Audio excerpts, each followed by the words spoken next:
السلام عليكم ورحمة الله.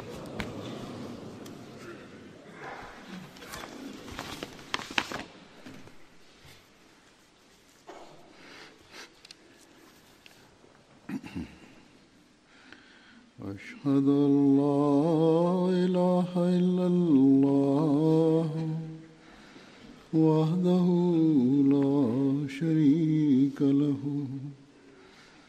وأشهد أن محمدًا عبده ورسوله أما بعد فأعوذ بالله من الشيطان الرجيم بسم الله الرحمن الرحيم الحمد لله رب العالمين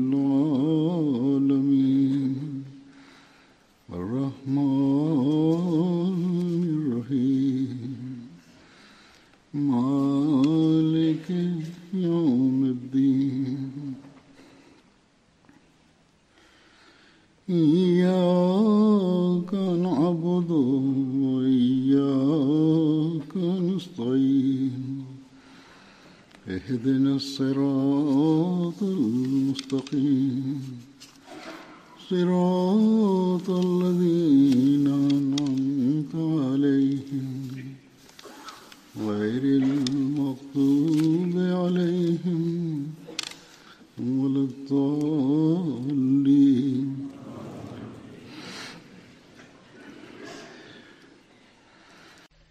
يقول سيدنا المسيح الموعود عليه السلام متحدثا عن القوة القدسية للنبي صلى الله عليه وسلم: إن مذهبي هو أنه لم يعطى نبي في العالم قوة قدسية أعطيها النبي صلى الله عليه وسلم. إن سر تقدم الإسلام هو أن قوة النبي صلى الله عليه وسلم الجاذبة كانت عظيمة، وكان كلامه يتسم بتأثير لدرجة شغف في حبه تلقائيا كل من سمعه، فالذين جذبهم صلى الله عليه وسلم طهرهم وزكاهم. ثم قال حضرته عن التغييرات التي أحدثها رسول الله صلى الله عليه وسلم في صحابته: عندما ننظر إلى الصحابة لا نجد أحدهم يكذب، لا يوجد شيء في تصوراتهم إلا النور، بينما عندما ننظر إلى حالة العرب الابتدائية نجدهم ساقطين تحت ثرى. كانوا منهمكين في الوثنية ويتشجعون على أكل أموال اليتامى، ومنغمسين في كل نوع من السيئات، ويعيشون كالنهاب والسارقين، أي كانوا غارقين في النجاسة من قمة الرأس إلى أخمص القدم. لكن حضرته عليه السلام أحدث فيهم انقلابا يستحيل العثور على نظيره في الأمم الأخرى، وإن معجزة النبي صلى الله عليه وسلم هذه لعظيمة، وقد قال حضرته في موضع آخر أنها وحدها تكفي لفتح عيون العالم.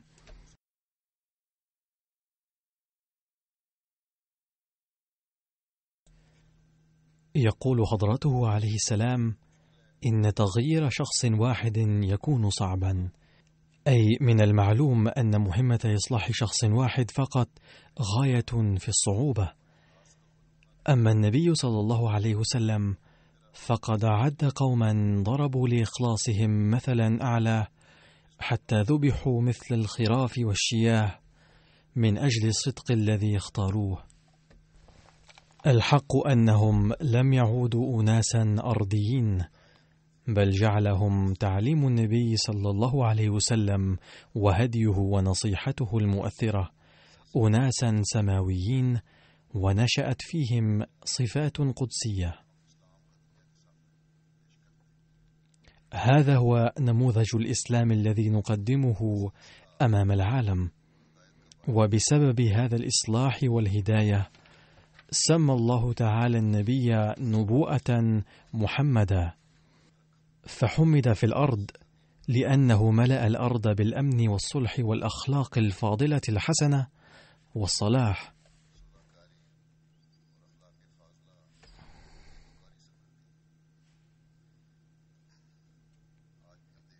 اليوم أيضا نلاحظ أن المنصفين لا يجدون بدا من الإقرار بأن رسول الله صلى الله عليه وسلم قد حول أناسا غارقين في الجهل والعناد والنجاسة إلى متعلمين وربانيين. قبل بضع سنوات زارني عالم يهودي وقال لي أثناء تبادل الحديث: مع أنه لا يسمح لليهود بدخول المسجد الأقصى، قد ذهبت إلى هناك ودخلته وزرته كله. والتفصيل الذي سرده لي طويل، وملخصه أن المسؤول عن الزيارة قد أبدى شكه عدة مرات في إسلامي، وكل مرة كنت أحدثه عن أمر يوحي بإسلامي، حتى أني قد نطقت بشهادتين لإقناعه بأني مسلم، وقلت: لا إله إلا الله محمد رسول الله. باختصار، حين انتهيت من زيارة المسجد جيدا، قال لي ذلك المسؤول: مع أنك نطقت بالشهادتين، إلا أني ما زلت غير مقتنع بإسلامك. لقد زرت المسجد وأرجو أن تقص علي الحقيقة. عندها قلت له: أنت على صواب، فلست مسلما، بل أنا يهودي. أما النطق بالشهادتين فأنا أؤمن بأن لا إله إلا الله، أما قولي محمد رسول الله فأنا أؤمن بذلك أيضا، لأني مطلع على تاريخ العرب، وعارف ما هي الأوضاع التي كان يعيشها العرب عند بعثة حضرته صلى الله عليه وسلم. فالأوضاع التي كان يعيشها العرب قبل بعثة حضرته لم يكن أي قائد مادي يقدر على تغييرها، ولم يكن إصلاحهم في وسع أي إنسان إلا نبي، فسواء آمنت به أم لا، فإنني أعده نبيا مبعوثا من الله. باختصار، قد أقر رغم كونه رجلا ماديا بالانقلاب العظيم الذي خلقه رسول الله صلى الله عليه وسلم.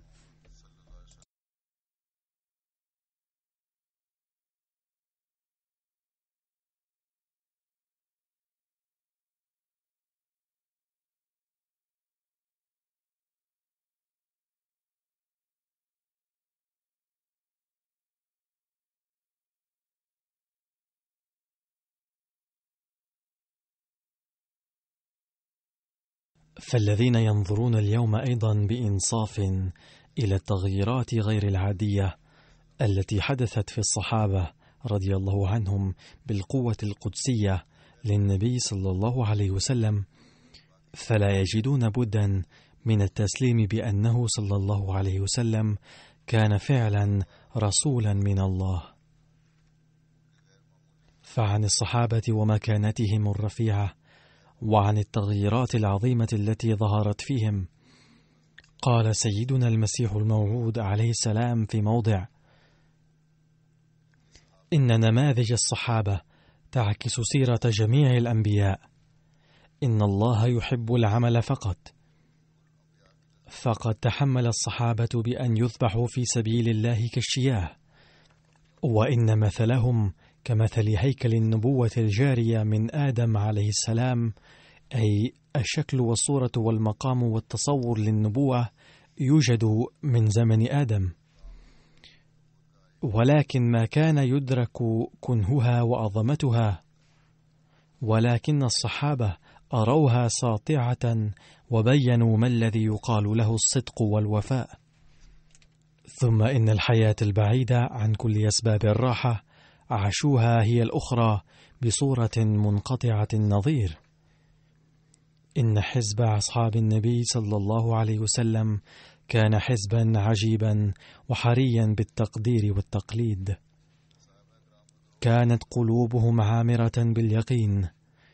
عندما يتحلى الإنسان باليقين يروق له رويدا رويدا أن ينفق المال أيضا، ثم عندما يزداد اليقين يحب صاحبه أن يجود بحياته أيضا في سبيل الله. وقال حضرته في موضع آخر: كفى بالصحابة مدحا آية وحيدة هي لا تلهيهم تجارة ولا بيع عن ذكر الله، فقد أحدثوا في نفوسهم تغييرات هائلة.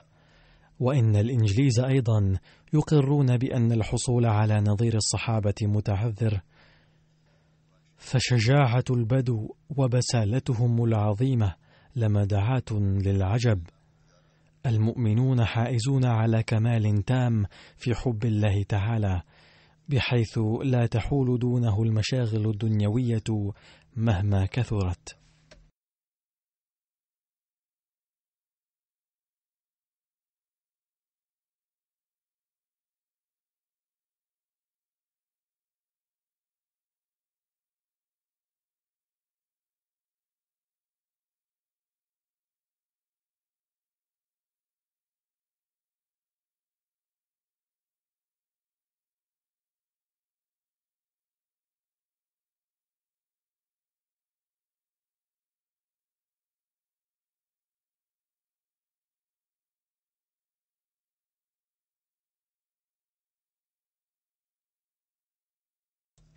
ثم قال حضرته: اعلموا أن عباد الله الكمل هم الذين قال عنهم: لا تلهيهم تجارة ولا بيع عن ذكر الله.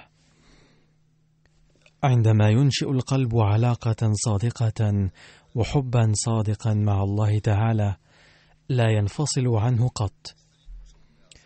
يمكن فهم هذه الكيفية من أنه إذا كان لدى أحدكم ولدا مريضا، فحيثما يذهب ومهما كان مشغولا في عمل يبقى باله وانتباهه مشغولا في الولد. كذلك الذين يخلقون علاقة صادقة وحبا صادقا مع الله تعالى لا ينسونه بحال من الأحوال.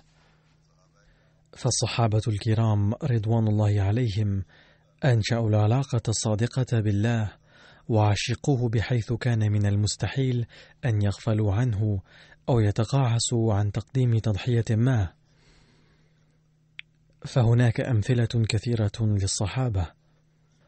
ورد عن خباب بن الأرت رضي الله عنه أنه حين قرب أجله غلب عليه خوف الله وخشيته لدرجة طلب رؤية كفنه، وكان يراه ترفا وإسرافا، فقال ودموعه تسيل: انظروا هذا كفني. لكن حمزة عم رسول الله صلى الله عليه وسلم لم يوجد له كفن يوم استشهد إلا بردة ملحاء، إذا جعلت على رأسه قلصت عن قدميه، وإذا جعلت على قدميه قلصت عن رأسه، حتى مدت على رأسه وجعل على قدميه الأذخر بسبب توجيه الرسول صلى الله عليه وسلم.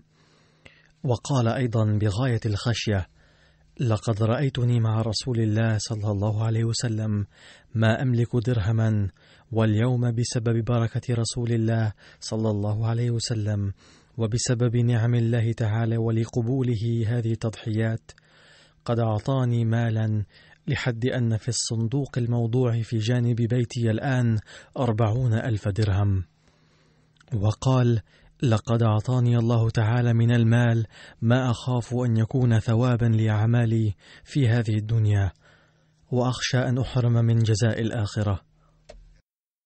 وقال له بعض عواده وهو في مرض الموت: أبشر يا أبا عبد الله، فإنك ملاق إخوانك، أي الصحابة العظام. فأجابهم وهو يبكي: أما إنه ليس بي جزع، ولكنكم سميتموني أخا الصحابة الذين كان مقامهم عاليا جدا، ولا أدري إذا كنت أهلا لأسمى أخاهم أم لا. قال: مضوا ولم ينالوا من الدنيا ما نلناه. هذا كان مستواه في خشية الله وتقواه، بحيث يحسب نفسه حقيرا للغاية، وكان يخشى الله تعالى ويقلق لرضا الله تعالى بعد موته، وكان يدعوه أن يرضى عنه. تضحياته وخدمته للدين لم تكن أدنى من الآخرين. صلى علي رضي الله عنه جنازته وكان خليفة، فقال كلمات تاريخية عن خباب رضي الله عنه يمكن منها تقدير مقامه. قال علي رضي الله عنه: رحم الله خبابا، فلقد أسلم راغبا، وهاجر طائعا، وعاش مجاهدا، وابتلي في جسمه فأبدى نموذج الصبر والثبات للغاية، ولن يضيع الله أجر من أحسن عملا.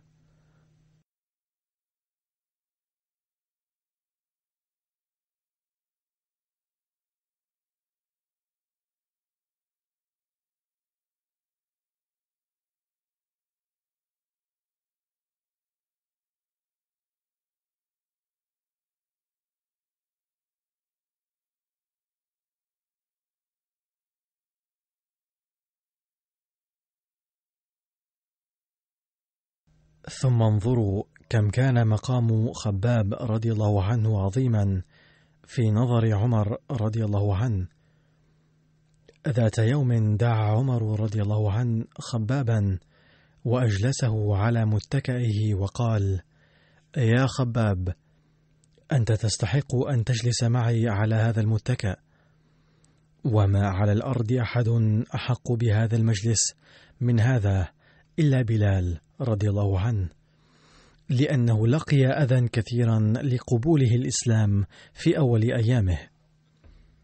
فقال خباب رضي الله عنه: يا أمير المؤمنين، لا شك أن بلالا أيضا جدير بذلك، ولكن كان له في المشركين من يمنعه الله به، فابتاعه أبو بكر رضي الله عنه وحرره، ولم يكن لي أحد يمنعني من ظلم الكفار. فلقد رأيتني يوما أخذت فأوقدوا لي نارا ثم ألقوني فيها، ثم وضع رجل رجله على صدري فتعذر خروجي منها، فما اتقيت الأرض إلا بظهري. سحبوه على الجمر فاحترق ظهره عليها، ثم كشف خباب رضي الله عنه عن ظهره فإذا هو قد برص، فأخبر بأن هذه الآثار نتيجة إلقائه على الجمر الذي أحرق الشحم والجلد، وظهر هذا اللون الأبيض من تحته. كان خباب رضي الله عنه قد شارك في بدر وأحد والخندق، ومع كل هذا كان يساوره القلق عند وفاته أيرضى الله تعالى عنه أم لا.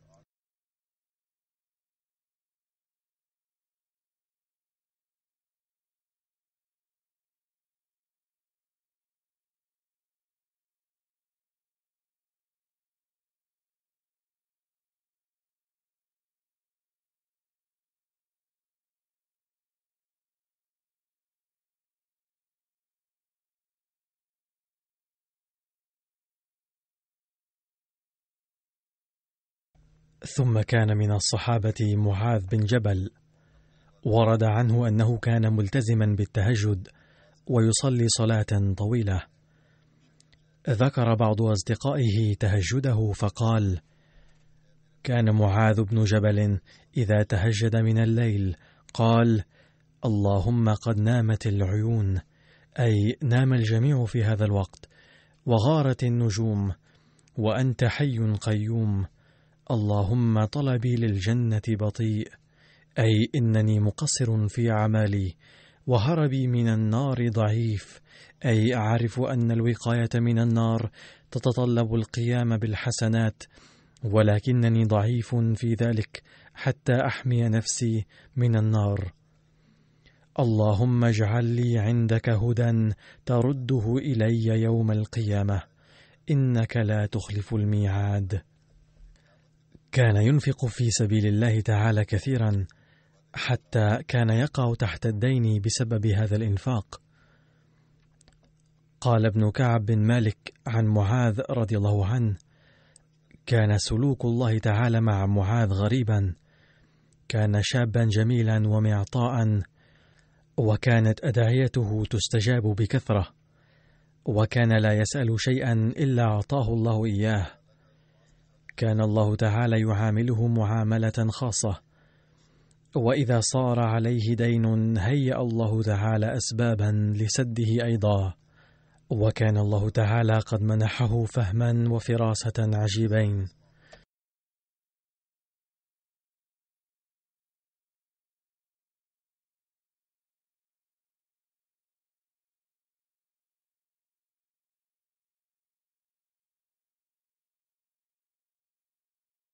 وكان هؤلاء الصحابة يحبون رسول الله صلى الله عليه وسلم بسبب حبهم لله، أو بسبب حبهم لرسول الله نشأ فيهم حب الله تعالى، لأن قوة الرسول صلى الله عليه وسلم القدسية جعلتهم يدركون حب الله تعالى، كما ذكرت أن القوة القدسية لرسول الله صلى الله عليه وسلم أحدثت فيهم انقلابا، وإلا كان مستحيلا ضرب نماذج العشق والمحبة هذه. فكانوا يحبون الرسول صلى الله عليه وسلم في الله تعالى حبا لا نظير له، كما ذكر ذلك المسيح الموعود عليه السلام أيضا. حفظ التاريخ حادثا لشماس بن عثمان رضي الله عنه، الذي أصبح مثالا لحب الرسول صلى الله عليه وسلم، ومثالا لإقامة مستوى عظيم للتضحية من أجل الإسلام. وردت قصة عشق طلحة رضي الله عنه وحبه في غزوة أحد، كيف وضع يده أمام وجه رسول الله صلى الله عليه وسلم لكي لا يصيبه سهم. كذلك ضرب شماس رضي الله عنه أيضا نموذجا عظيما، فقد وقف شماس أمام رسول الله صلى الله عليه وسلم وكان جنته بنفسه، وقال النبي صلى الله عليه وسلم عن شماس: لو شبهت شماس بشيء لشبهته بالترس. لقد صار جنة لي يوم أحد يذب بسيفي عني من أمامي ومن ورائي ومن يميني وشمالي حتى آخر لحظة. وكان رسول الله صلى الله عليه وسلم لا يجيل بصره يمنة ولا شمالا يومئذ إلا رأى شماسا يدافع عنه ببسالة عظيمة. ولما تمكن العدو من الهجوم على النبي صلى الله عليه وسلم وسقط مغشيا عليه، وقاه بنفسه حتى أصيب بجراح شديدة، فحمل إلى المدينة وبه رمق. فقالت أم المؤمنين أم سلمة: شماس ابن عمي، لذا سيعالج في بيتي، لكنه توفي بعد يوم ونصف من شدة الجراح. فأمر رسول الله صلى الله عليه وسلم أن يدفن في ثيابه كباقي شهداء أحد.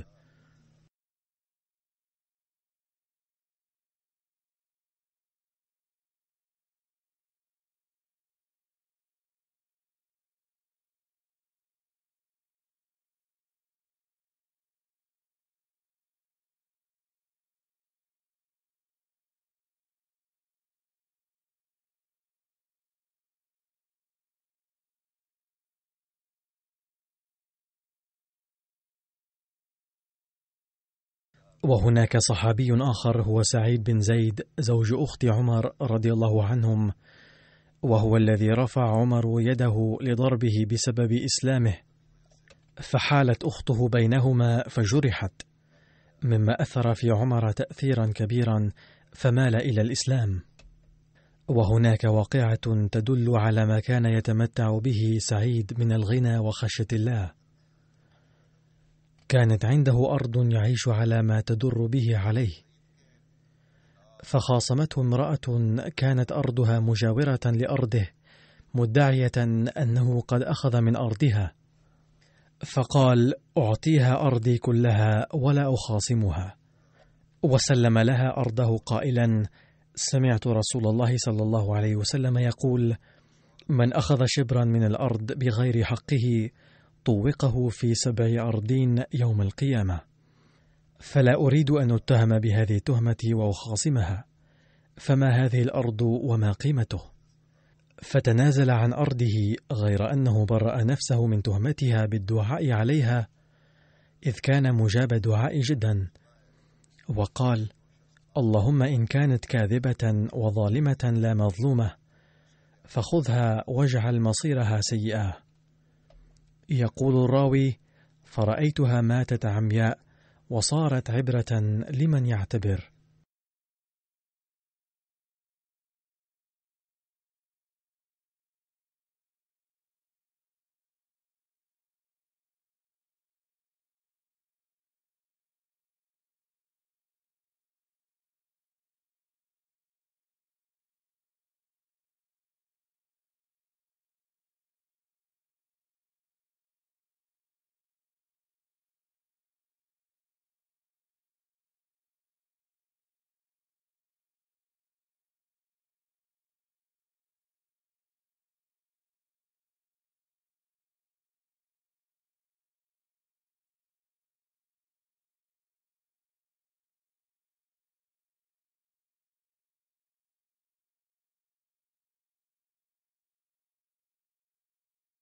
وكان من شيمة الصحابة قول الحق غير خائفين من لومة لائم.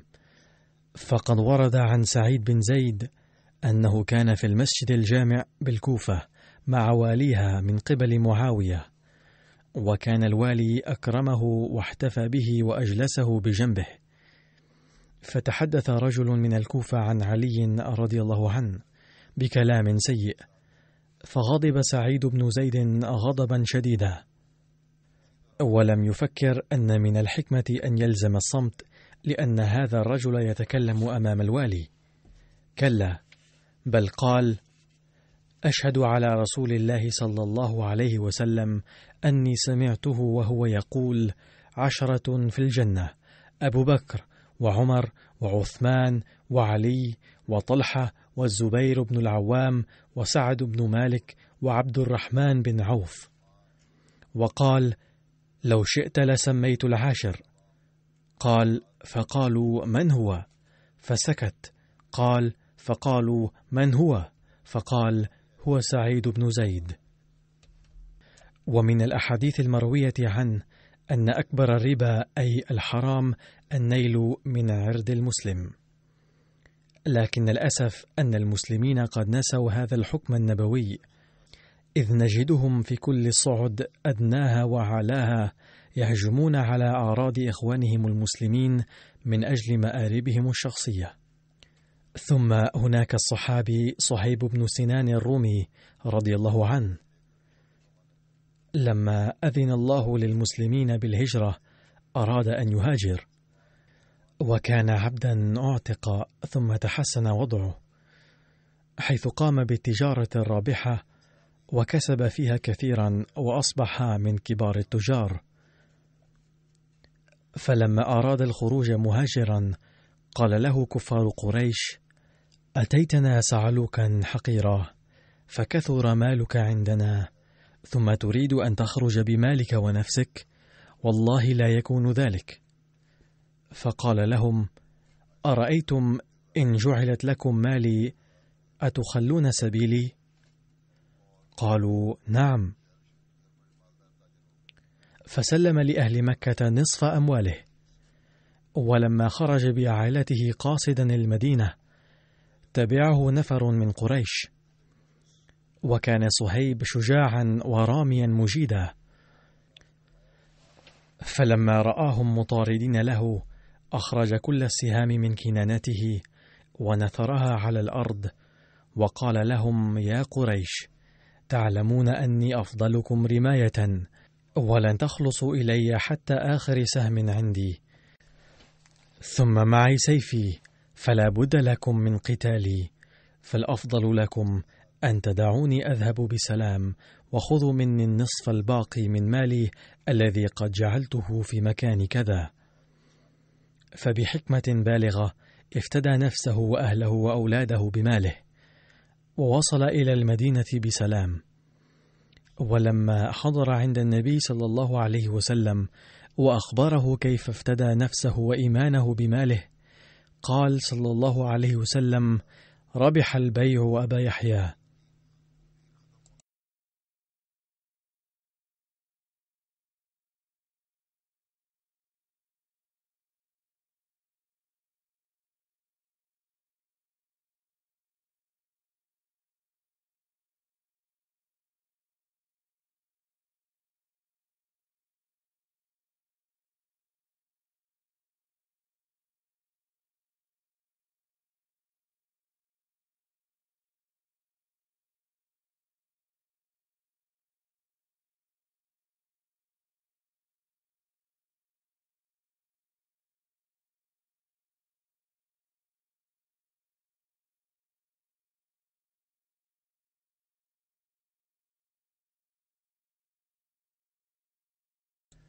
كل صحابي له طابعه وأسلوبه الخاص. فذات مرة قال عمر لصحيب رضي الله عنهما: إنك تطعم الناس كثيرا، فأخاف أن تكون من المسرفين. فقال صحيب: إني أطعم الناس عملا بأمر النبي صلى الله عليه وسلم، إذ قال لنا مرة: خيركم من يطعم الطعام ويفشي السلام. فإفشاء السلام حسنة عظيمة وعلامة خير الناس عند النبي صلى الله عليه وسلم. وكنت سمعت وصيته هذه عند وصولي إلى المدينة فلم أنساها، وإني لا أنفق المال إلا في حقه ولا أسرف أبدا. وكان لصهيب مكانة عظيمة عند عمر رضي الله عنهما، عند عمر رضي الله عنهما، حيث أوصى بأن يصلي صهيب عليه الجنازة وأن يؤم الناس في الصلاة حتى انتخاب الخليفة الجديد.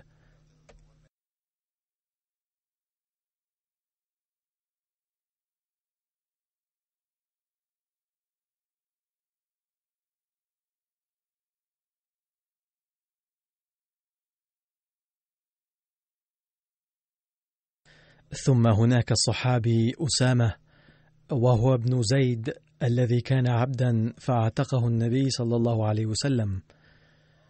وأسامة هو الرجل السعيد الذي منحه النبي صلى الله عليه وسلم شهادة حبه له. كان صلى الله عليه وسلم يحبه جدا، حتى قال: وقد أجلسه والحسين على فخذيه وهما صغار: اللهم أحبهما فإني أحبهما. ولكن فيما يتعلق بأمور التربية والدين فلا مجال فيها للحب الذاتي، بل الأهم بهذا الشأن هو العمل بأوامر الله تعالى. كان أسامة رضي الله عنه صغير السن في عهد النبي صلى الله عليه وسلم، إذ كان قد بلغ 18 عاما عندما توفي رسول الله صلى الله عليه وسلم، ولكنه مع ذلك وجد فرصة للاشتراك في بعض الحروب. وقد روي أن أسامة رضي الله عنه واجه في إحدى الحروب كافرا نطق بالشهادتين فورا، ولكن أسامة رضي الله عنه قتله على الرغم من نطقه لا إله إلا الله محمد رسول الله، ظانا أنه قالها مخافة الموت.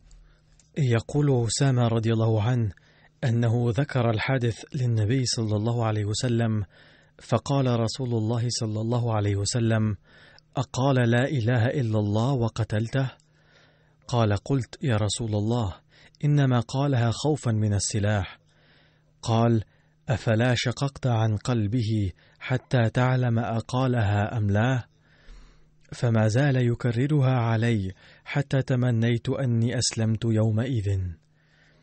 ويقول أسامة رضي الله عنه ما مفاده: عهدت بعد ذلك عهدا وثيقا ألا أقتل من قال لا إله إلا الله.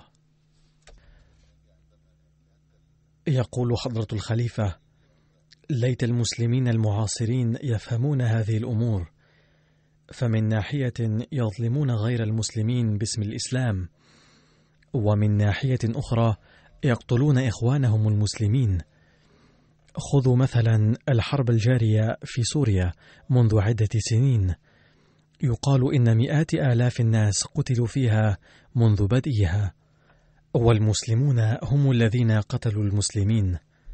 الناطقون بالشهادتين يقتلون غيرهم الذين ينطقون بهما، ويقتلونهم باسم الله ورسوله. كذلك يقتل الناطقون بالشهادتين في اليمن أيضا، وتصب عليهم مظالم أخرى ويعذبون. ندعو الله تعالى أن يهب هؤلاء المسلمين عقلا وفطنة، حتى لا يرفعوا الهتافات فقط لحب الصحابة وحب النبي صلى الله عليه وسلم، بل يتأسوا بأسوتهم أيضا. ولكن الحق أن هؤلاء الناس يشبعون أنانيتهم باسم الإسلام، ولا يعرفون من الإسلام وتعليمه شيئا، بل يسعون لإثبات تفوقهم فقط. يرددون بألسنتهم اسم الله تعالى، ولكن ليس في قلوبهم إلا إشباع أهوائهم. لقد أرسل الله تعالى المسيح الموعود عليه السلام في هذا العصر لخلق التقوى الحقيقية، ويتبين نظرا إلى حالة هؤلاء المسلمين أن إصلاحهم مستحيل ما لم يؤمنوا بالمسيح الموعود عليه السلام. أما نحن فيجب أن نشكر الله تعالى كثيرا ونزداد شكرا له على أنه وفقنا للإيمان بذلك الهادي الذي أرسله في هذا العصر خادما وصادقا للنبي صلى الله عليه وسلم. فقد أطلعنا على مكانة الصحابة ونصحنا للتأسي بأسوتهم وبين لنا أسوتهم، وقال إن عليكم أن تتخذوهم قدوة وتقتدوهم، فهذه هي الوسيلة الوحيدة التي لو جعلناها نصب عيوننا وحاولنا التأسي بأسوتهم لأمكن أن نكون مسلمين حقيقيين.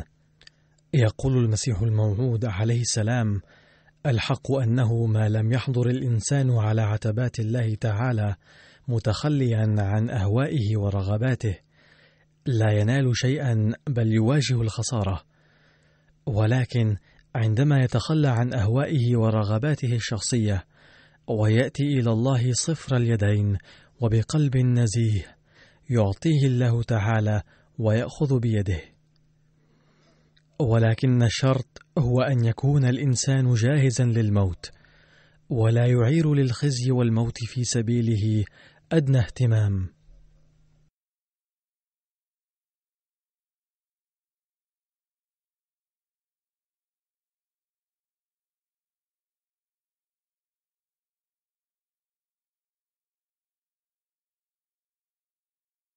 ثم يقول عليه السلام: الدنيا فانية، ولكن لا ينال متعتها إلا من يتخلى عنها لوجه الله تعالى، ومن يفعل ذلك يصبح مقربا إلى الله تعالى. وقد لاحظنا في وقائع سيرة الصحابة أنهم عندما تركوا الدنيا لوجه الله تعالى أعطاهم الله كثيرا، ومع ذلك نراهم منتبهين إلى تحسين عاقبتهم بعد تلقيهم إنعامات كثيرة، فقد صاروا كليا لله تعالى وحده. من يصبح لله تعالى يضع الله له قبولا في الأرض، وهو القبول الذي يبذل الناس كل ما في وسعهم لنيله، ويسعون جاهدين أن ينالوا لقبا أو يجدوا كرسي شرف في مكان ما أو في بلاط، أو ليسجل اسمهم في قائمة الذين يستحقون كرسي الشرف. باختصار، إن الذين يستعدون ليتخلوا عن كل شيء لوجه الله تعالى يكتب لهم كل نوع من العزة الدنيوية أيضا، وترسخ في القلوب عظمتهم ويوضع لهم القبول. خلاصة القول بأن الذين يستعدون للتخلي عن كل شيء لوجه الله ولا يستعدون فقط بل يتخلون عن كل شيء في الحقيقة هم الذين يعطون. باختصار، إن الذين يفقدون لوجه الله يعطون كل شيء، ولا يموتون ما لم يجدوا أضعافا مضاعفة مما أعطوا في سبيل الله. إن الله تعالى لا يمكن أن يكون مدينة، ولكن للأسف الشديد ما أقل العالمين والمطلعين بهذه الأمور. ندعو الله تعالى أن يوفقنا للعمل بما أمرنا به، وأن نكون متبعين حقيقيين لله ولرسوله وعاملين بأوامرهما. بعد أداء الصلاتين جمعا سأصلي صلاة الجنازة على المرحومة أمة المجيد زوجة السيد شودري ناصر أحمد، نائب أمير الجماعة في بريطانيا والمسؤول عن المكتب المركزي للعقارات، وقد توفيت بتاريخ 9 يناير. إنا لله وإنا إليه راجعون. كانت المرحومة بنت حفيد المولوي عبد الله السنوري، أحد أصحاب المسيح الموعود عليه السلام، وقد سكنت قرب مسجد فضل منذ زواجها في عام 1978. كانت ملتزمة بالصلاة والعبادات وبأداء التبرعات. كانت سيدة خلوقة ومضيافة وتقية ومخلصة جدا، تشارك الجميع في أفراحهم وأتراحهم. كانت علاقتها مع الخلافة قوية جدا، ونصحت أولادها أيضا دائما لتوطيد علاقتهم مع الخليفة والالتزام بالصلاة، فقد ربت أولادها تربية حسنة، ووفقت لتدريس الصغار في الحارة القرآن الكريم، وخدمت في لجنة إيماء الله في بريطانيا بمناصب مختلفة بما فيها خدمة الخلق والضيافة، بالإضافة إلى مسؤولة عن فرع الضيافة في الجلسة السنوية في بريطانيا.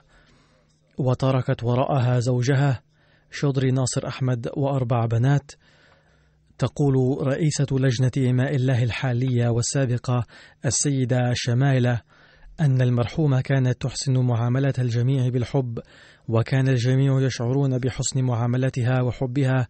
لقد خدمت إلى فترة طويلة بصفتها ناظمة الضيافة في الجلسة السنوية في بريطانيا بإخلاص وتفان وجهد، كما وفقت للخدمة سكرتيرة للضيافة أيضا، وقامت بالخدمات بكل تواضع. ندعو الله تعالى أن يرفع درجاتها ويديم حسناتها في بناتها. جنازتها حاضرة، لذا سأخرج من المسجد بعد الصلاة لأصلي عليها، وعلى الجميع أن يسووا صفوفهم لصلاة الجنازة داخل المسجد.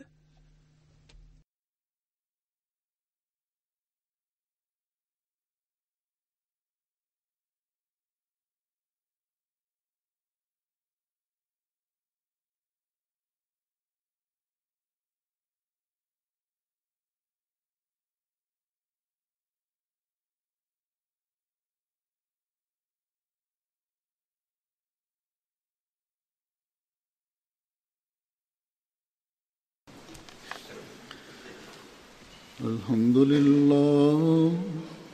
لله نحمده ونستعينه ونستغفره ونؤمن به ونتوكل عليه ونعوذ بالله من شرور أنفسنا ومن سيئات أعمالنا. من يهده الله فلا مضل له ومن يضلل فلا هادي له ونشهد أن لا إله إلا الله ونشهد أن محمدا عبده ورسوله. عباد الله رحمكم الله، إن الله يأمر بالعدل والإحسان وإيتاء ذي القربى وينهى عن الفحشاء والمنكر والبغي يعظكم لعلكم تذكرون. اذكروا الله يذكركم وادعوه يستجب لكم ولذكر الله أكبر.